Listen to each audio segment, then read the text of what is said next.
ఈరోజు మిరప రైతుల పరిస్థితి దారుణంగా తయారైంది. ఎందుకంటే ప్రతి సంవత్సరము మిరప పంటలో బాగా వచ్చేది, కాసులు కురిపించే పంట ఉండేది అనమాట. ఈసారి కాపేమో బాగా పండింది, కాపేమో ఎక్కువగా ఉండింది, కానీ ధర చూస్తే కేజీ 10 రూపాయలు పోవడం లేదు.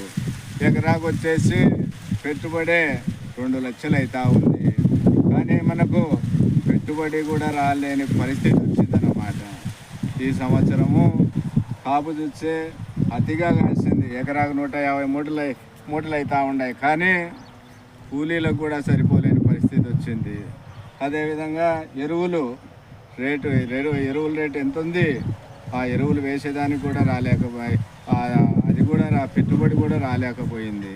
కూలీలకు, మందులకు, ఎరువులకు కూడా పెట్టుబడి రాకుండా పరిస్థితి అయిపోయింది. ఈరోజు రైతులు దీనావస్థలో ఉన్నారంటే ఈ గవర్నమెంటు ఈ దీనస్థితిని చూసి రైతులకు కనీసం మద్దతు ధర కల్పించాలని ఈ సందర్భంగా నేను తెలియజేసుకుంటున్నాను.